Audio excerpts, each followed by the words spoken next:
Obunga FC niyo ahotani thini wa Mbitika cia Chapa Dinmba na Safaricom thini wa kaunti ya Nyamira oro hamwe na kaunti ya Kisumu.Nyaguka FC kuma kaunti nino ya Nyamira irakorirwe gikomia timu ya St Peters nyaisa mbao 6 gwa kifugo, nayo timu ya ubingwa irakorwo ikigwatira uhotani kugerera penalties magithaaka na timu ya Mayatta FC.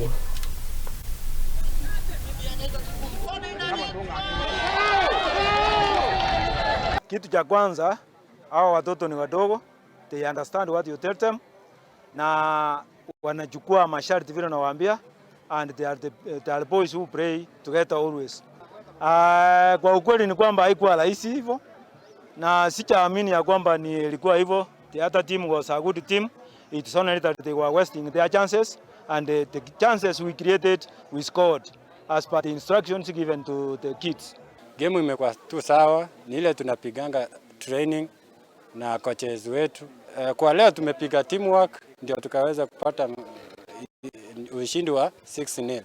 Mashabiki watarajie tunaweza shinda, pia watu support, watufike karibu, na coaches wetu akinezu waweze kutufika karibu ili tuendelee kupush kwenda juu.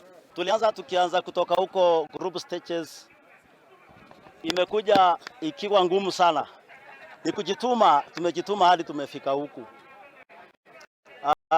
Game ya leo, our opponents walikuwa very strong.